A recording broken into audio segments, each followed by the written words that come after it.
actually a professional life coach, an empathic listening therapist, and a feminine life strategist. And I have been a youth pastor in my time. I've also walked alongside women, particularly for the last 20 years, as they deal with the various stages of life, and particularly with anxiety and depression in a more pastoral capacity. So I just want to say thank you very much to Chris for inviting me back this year. It's always a privilege and an honor to be invited back to something. So I feel very privileged to stand with you here tonight. Also in solidarity and just knowing a little bit about what you're all going through, what you as families might be going through. And I hope tonight that you can relate and resonate with what I'm saying. And I hope that you learn a bit too, which will be awesome. I want to start off with a quote. C.S. Lewis once said, "Don't judge a man by where he is, because you don't know how far he has come." And I think that that rings true for us today, as always, because we don't know each other's stories, and it's so easy to judge a book by its cover. It's so easy to make your assumptions and what you think is happening in a person's life until you hear their story. So I hope that as you move through this course and get to know one another, that you will take time to really get into each other's stories and open up to each other, because you are not alone, as Andy was saying. So the truth is that once you receive a diagnosis of anxiety or depression or both, it is a bit of a lonely place. And oftentimes there are very few people who will sit with you and take the time to kind of go into your story. How did you land up here? Like, what was this journey? Like, I'm so sorry because depression is so hard. Like, how have you been coping up until now? But instead we get the, oh, shame. Yeah, it's very hard. Or we get the, oh, you must just pray, hey? You must just pray, which is valid. Absolutely, we must pray. Or we get the, my aunt had depression, hey? And she used this homeopathic remedy. And then you stand there and you kind of like, okay, do you know what I've been through in order to get to this place? So it's one of those moments where you have to actually just grin, say thank you, and then just let it go. The unhinged and blatant truth is that there is a lot of fear and misunderstanding about anxiety and depression. And that in turn is coupled with the stigma of shame. And you don't really want to say it out loud. You don't want to say out loud, I suffer with depression, because you don't want to be identified. Oh, that's so-and-so, he's got depression. Do you know what I mean? I was often known as Jackie, she suffers with anxiety, but she's a youth pastor, hey, she's doing so well. She's doing so well. Okay. Like Andy, inwardly I was crying. But that's what we get. That's the real world. That's the blatant truth of it, right? Because we're human. And the more we learn, the better we grow. The more we learn, the better we grow. So what exactly is depression? And we can basically characterize depression as a deep, ongoing sadness that affects how we feel, how we think, and how we live our daily life. So in other words, depression is something that affects our daily life. It affects our quality of life and the way that we live our life. And that's a very important thing to understand. Whether you have depression or whether you're dealing with someone who has depression, it affects the way that they live their lives. It affects their daily life. And if I can categorize it even further, try and imagine what it must feel like. If you suffer from depression or anxiety, you know this. What it must feel like to wake up every single day and battle with yourself. So the fight is not out there, it's with yourself. Every day. And then you've got to go out into the world and be ready. So just think about that for a second. So it's not just a feeling of being down or, for a day or two. It lasts much, much longer and can often make simple tasks really, really difficult. Like getting out of bed. Never mind hygiene. Like, what hygiene? It's really that difficult. Some days are just awful. Some days are better. But the sadness persists. A long, ongoing sadness. If we talk about the characteristics of depression, we can say it's a mental health condition. It causes those persistent feelings of sadness, emptiness, loneliness, hopelessness. People with depression, you will notice, often lose interest in the things they used to enjoy. They feel maybe tired all the time. Again, if you had to get up and battle yourself every single day, that's how you feel, exhausted. Exhausted. They struggle maybe to sleep. They possibly have no appetite, and maybe also have trouble concentrating. It's more than just a bad mood. It's a serious mental health condition that affects your relationships, your work, and your physical health. It is much, much more complicated and serious than people will often let on. So when we get the ashames and we must pray, that's lovely. But maybe people need to know the story before they make those comments. There are several different types of depression, each with its own symptoms and causes. And the most common ones, I'm not going to list them all because there are actually quite a few, but the most common ones we have is major depressive disorder, we have persistent depression, bipolar depression, seasonal depression, postnatal depression. A lot of people have asked me, what causes depression? Like, what did I do? Why did this happen to me? Life is great, and then this. Like, what does it mean?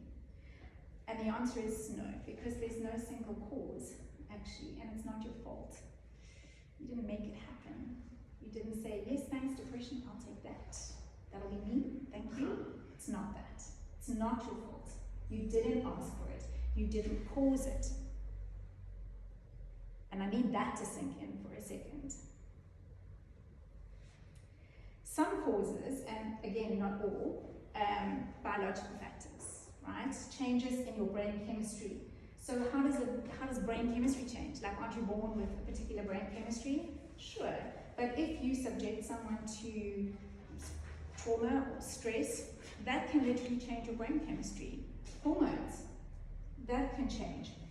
Often that is the underlying cause for some depression, is the hormonal changes in our bodies. Like when we go through, like you'll have a kid who's happy, and they hit that tween teenage, and all of a sudden, we've suddenly got depression. What happened? What?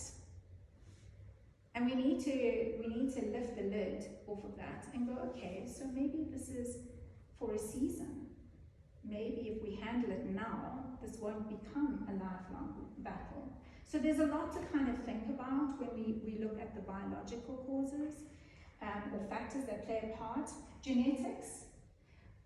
I struggle with this one because I do think that sometimes depression does run in families. Our family is predisposed on both sides to depression, and actually all three of our kids have anxiety, and one has anxiety and depression. So we are the living examples of genetics. We spoke about, I just mentioned earlier, but life events, stressful, traumatic life events can often trigger depression. Something like losing a loved one, financial stress, abuse, neglect, all those things fall into that category. There's also, there's some people who have personality traits. So like, if someone is very self-critical, very pessimistic for a long period of time, that can spiral into a depressive episode. So we look at that as well. Medical conditions, chronic illnesses, not fun. I have 2 chronic illnesses, not fun. My husband has 2. My husband has multiple sclerosis and inflammatory bowel disease.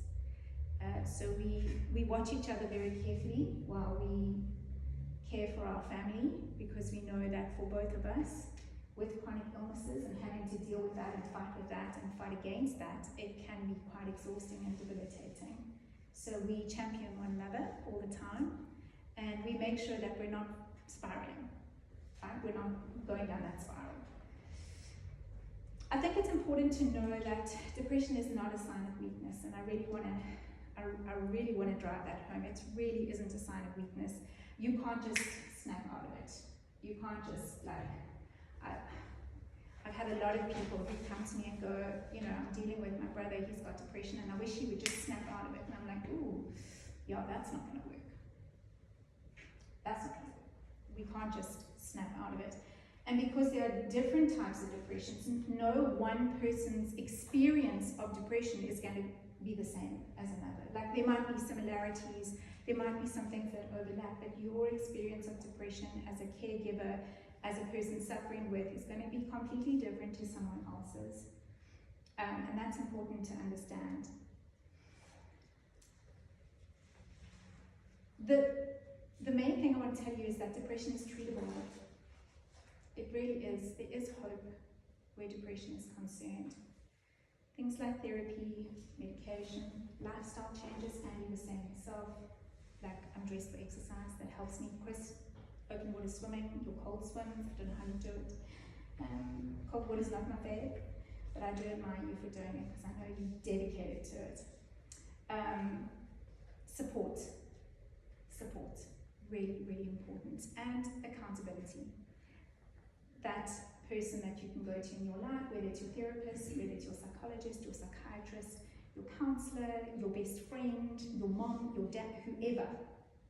And you can say, I'm not okay today. I'm not okay, I'm not coping today. So support is really, really big when it comes to depression. When it comes to anxiety, and I'm just going to switch through here because there are some overlapping things. And with anxiety, we can often feel exhausted, right? When you are just, again, battling yourself every day, it can be exhausting. Anxiety is that feeling of fear or worry or unease that is often triggered by stress or uncertainty or sometimes threats, both perceived and real. And I need to make sure you understand that. So when a person with anxiety is in a state of anxiety, perceiving something as a threat, and you're kind of going, that's not, like, why are you, that's not even a problem, like, what's happening? Like, why are you anxious about that? That is, but to you, the person in suffering, that's a really big thing. It feels really big, right? It's like when you wake up at 2 o'clock in the morning, please tell me someone else does this, and you have all these things running through your head and they seem huge and insurmountable. And then you wake up in the morning and you go, why was I worrying about that? That's fine. Like, it's okay. It's all right. I can do it. It's fine. So anxiety is that feeling of worry or unease, and that doesn't really go away straight away. It triggers your body's fight or flight response, which is very necessary for keeping you alert in risky situations, right? We need that. We need that be able to be alert and fight, flight, I don't know. Sometimes I wonder which mine is. Don't test me because I'm afraid I might fight. And then, shame, sorry. I guess slap. It's when anxiety becomes persistent, right? Intense, or it starts to interfere with your daily life, that we need to be mindful of that, because then it can be classified as an anxiety disorder. But that's not to say that if it hasn't been classified as an anxiety disorder, that it means you don't have anxiety. That's not what I'm saying at all. You can still have anxiety and not have an anxiety disorder. Does that make sense? Like, okay, right. So the most common symptoms of anxiety are grouped into physical, emotional, and behavioral, right? So physical, racing heart, sweating, trembling, shortness of breath, dizziness, stomach ache. Incidentally, that's how we discovered that my son had anxiety. He had a stomach ache all the time when he was little.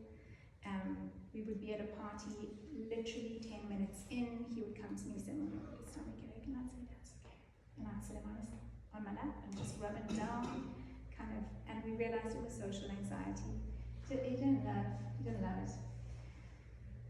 Emotional signs: constant worry, restlessness, irritability, that feeling of being overwhelmed all the time. Behavioral: avoiding situations, difficulty concentrating, or sleep problems. So how does this play out in my story? Like, what is the role that it plays in my story? And my own story begins with a very brave and shining example of my mother. My mother married my father when she was 19 and had my sister at 19, had me when she was 21. So by the age of 21, she had 2 kids, 18 months apart. She also suffered from postnatal depression. In those days, there was no such thing, and no one cared. They all thought that you were hysterical and that you need to be admitted to, in those days, a psychiatric clinic, which wasn't humane. And my mom had terrible experiences with her aunts who were from that generation of just snap out of it, just pull yourself towards yourself. There's nothing wrong with you. Why are you anxious? There's nothing. What is anxiety? You want to know what anxiety is? Listen to what I had to deal with growing up. And here's my poor mother, who is literally suffering with this little tiny baby at the age of 19, and my sister was a very sickly child. She wasn't great, and nearly died twice in the first 9 months of her life. And now we have my mom, tender, 19-year-old, dealing with postnatal depression with a kid who is really, really ill. And somehow she has to fight to make it through the next day, because otherwise they're going to ship her off and put her away. By the time I came along, my mom was deep into postnatal depression, but nevertheless, she still carried on. She persevered, because what else could she do? What else was there for her to do but persevere? She was really unsupported, and in the 1970s, she was labeled hysterical. But actually, my mom had suffered more than most. My mom had a history and a story to tell, but no one would actually listen. She was told not to go on medication because that was seen as a crutch, and it was viewed as weak. You were weak if you relied on medication. Going to a psychologist or a psychiatrist was absolutely taboo. No. And the gossip circles in those days, oh my word, especially when you live in a small town like Port Elizabeth, word travels fast.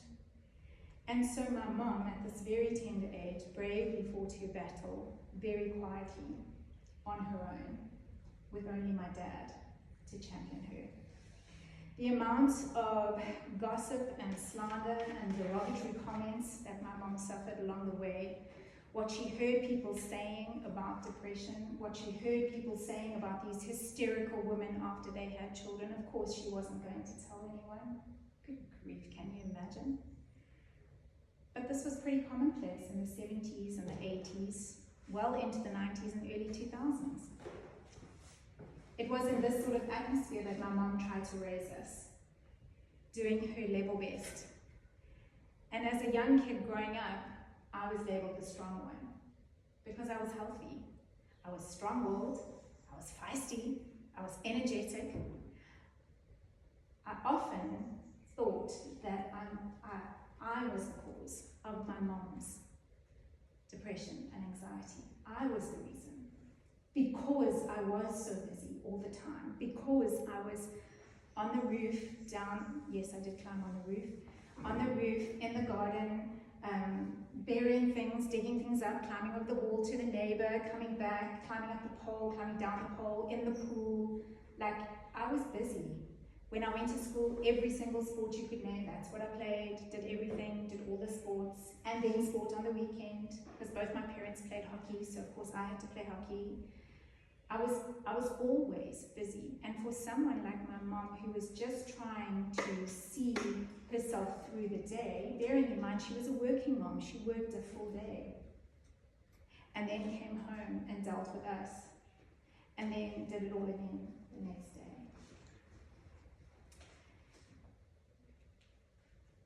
I often think back to when I was young and how difficult it was for me to know how to regulate my emotions, because I just didn't want to upset anyone. So I just bottled things up. I just kept it to myself, and I channeled all my energy into whatever it is that I was doing. And then I realized that something was different. Something was starting to happen within me. Things that I normally felt confident doing, I was starting to feel really nervous doing. I noticed that sometimes my heart would start to race, but I wasn't doing anything to make my heart race. Did I tell anyone? No. Because the moment I tried to speak up, I was labeled as oversensitive, dramatic, and a drama queen. Nowadays, I will take that title, a drama queen. I will take it happily, I don't mind. But back then, it was a criticism. And having never been taught how to handle criticism, I couldn't quite deal with that. And so eventually, at the tender age of 21, crippled by my own anxiety, I ended up having a nervous breakdown. And it was only then that my parents realized, oh wait, hang on, there's something going on here. It is literally by God's grace that I'm standing here today. And I know that it's His grace and mercy that brought me to the place that I am today, because without Him, I just know that I wouldn't be here. Like, it wouldn't happen. Do you know what I mean? Like, I'm not that strong. And I know that for me, I will continue to give Him glory for the rest of my days. Hands down. So it was during my time of healing that I finally learned the circumstances surrounding my mom and her story and her depression, and the fact that actually depression ran in her family. And I started to put the missing pieces of the puzzle together, and things started to finally make sense in my brain. It was kind of like I was coming out of a bit of a fog, and I was kind of realizing, oh wait, like this is hectic. But growing up, I didn't know what to call it. I didn't know what it was. I took myself off to therapy in the 90s. I was a bit of a rebel, because that was still taboo. But I went to an amazing psychologist, and she was actually an ex-nun. And bless her heart, she was lovely. Her name was Dominic Carter. And I remember there were days that I used to just sleep on her couch. I'd just walk in and she'd go, talking today, and I'd go, no, thank you. Lie on the couch, go to sleep, wake up, are we done? Yep, okay, fine. Walk out the door, come back the next week. Until I was ready to share what it was that I was struggling with. Because I also had to figure it out. I had to figure out what it was that was happening with me. It was thanks to Dominique and the church body at St. Thomas's Church in Rondebosch that literally kind of nursed me back to health, like literally put me back together again, piece by piece, little by little. And Ant and I would later in our married lives begin the journey of breaking generational chains of depression through our own walk with our children. And as I began to read and immerse myself in the world of depression, I slowly began to undo some of the toxic manners in which depression was being dealt with, and in which we're being taught to deal with it. I also realized that there were many people out there suffering from mental illness that were not being seen: children, teenagers, adults, women, men, people of all walks, shapes, sizes, colors, creeds, races. Depression and anxiety do not discriminate in any way, shape, or form. For one of our children, the fight was between life and death. And I don't say that lightly, because she actually did die. And it wasn't the 9 trauma nurses or the 6 paramedics that saved her. It was her psychiatrist that brought her back. And for those 4 minutes, she was gone. one of our children, I really feel like she's a cat with 9 lives, because she's nearly died at least 4 times during her short life on earth. She's 19 today, going on 20. But during those 45 minutes where she seized 11 times in what was later, we found out, a status epilepticus, somehow they had missed her epilepsy. Our daughter has fibromyalgia, she has juvenile arthritis, she has Hashimoto's thyroiditis, she has epilepsy, she has depression, anxiety, and borderline personality disorder. At the time that she had her status epilepticus, she had been admitted to a KISO in Milnerton for anxiety and depression, for self-harm, substance abuse, as well as anxiety and depression. She also had suicidal ideation.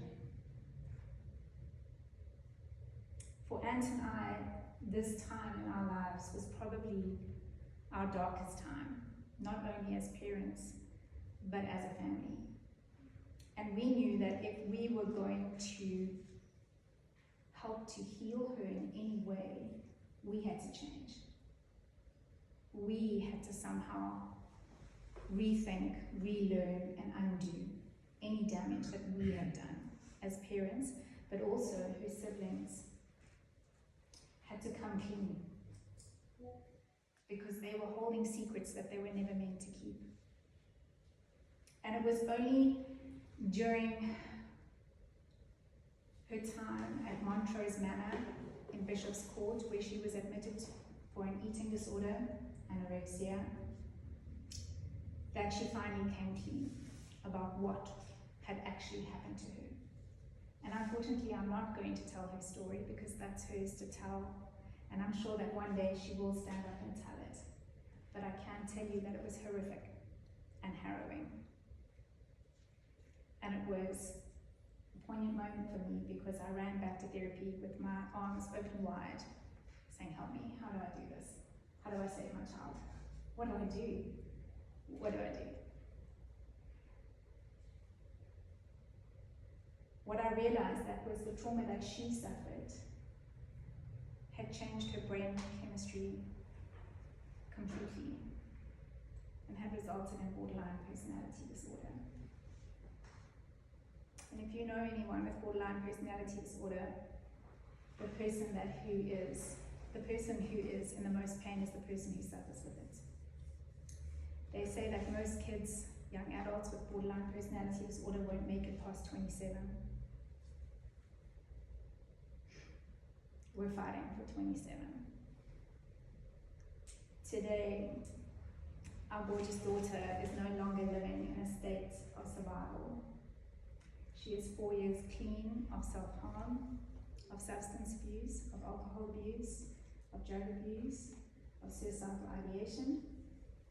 She is 4 years in recovery from her eating disorder and doing really, really well. She goes to therapy every second week. She goes to the dietitian every second week without fail. She attends support groups if she needs it. She checks in if she needs to. She lets us know when she's spiraling. And what I began to understand through her was the devastating effect that depression, anxiety can have on a person. And it's not just about the depression and the anxiety, it's about the coping mechanisms. And that most people end up in such a desperate place that they turn to alcohol, to addiction, to things that cause them such pain, but it's because they're so desperate and no one can hear them. They feel lost and alone. For our daughter, she couldn't just snap out of it. There was no way that she could do that. She couldn't just put it behind her. It wasn't just a phase. I've had a lot of people say to me, You know, she must just be more resilient. Wow, resilient. This is a child who was bullied from the age of 7 until she was 14, and thereafter the most horrific things happened to her. This was a child who put up with so much, all in a vain effort to just be accepted. Did she do some bad things? Yes, she did. Some of the stories that come out, I'm like, do I want to hear this one? Do I want to know? And she's like, no, it's really funny, Mom. And I'm like, is it though? Is it funny? Because I don't know if I'm going to feel that way after the story. And she's like, no, Mom, it's fine, it's fine. It's like, I totally came out of it, it was no problem. I'm like, okay. There were a lot of things that went down that Ant and I didn't know about. But like I said, cat with 9 lives, this kid, wow, God was watching over her. I tell you,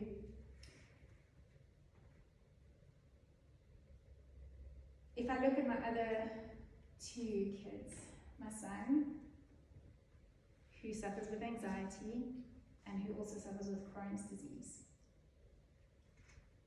He is her twin. And he feels her pain like that. He can be on the other side of Cape Town and he will call me going, is it okay? Like, is anything happening? Do you know what's happening? And I'm like, I will go and check in, give me a moment. And I walk upstairs and I say, hey kid, like what's happening? And she's like, oh Mom, I'm not having a good day. And I'm like, not having a good day? Are you on your way? And he's like, coming home now. And I'm like, great. Because I know I'm not the one, right? I'm not the one.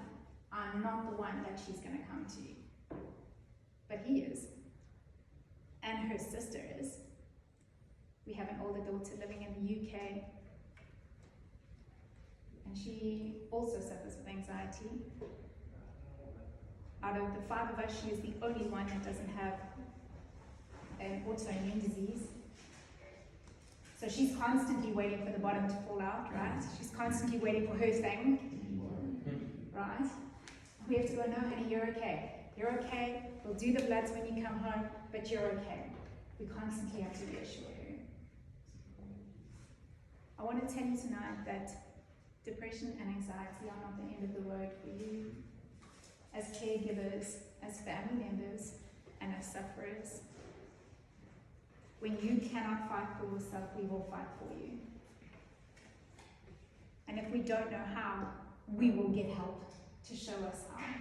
And that's another thing I want to say just before I end off. Never be too proud to ask for help.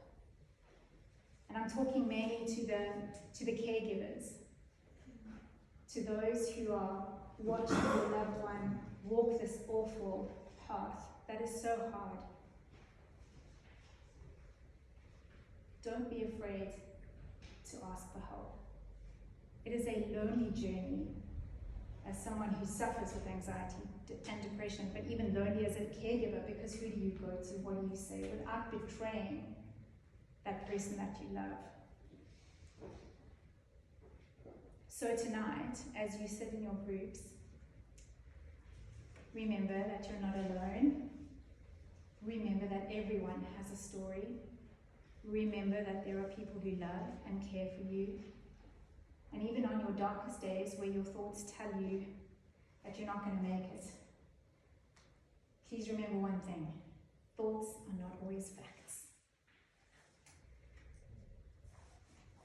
I've given you just a glimpse tonight into the inner workings of our family story, of my family story. And if you would like to know more, please come and talk to me anytime. I don't mind. I think Chris has my number. You can message me. I don't mind. We are a family who are open and available. We are ready and always willing to stand in the gap where we can, if we can. And we want to support anyone like this who's doing an initiative like this, because I don't think there's enough of them. But I hope you feel welcome tonight, and I hope that somehow our story has helped you. And I hope that as you walk away tonight, you will know deep in the depths, like you know, that there is someone out there who knows and who has walked the path before you. Thank you very much.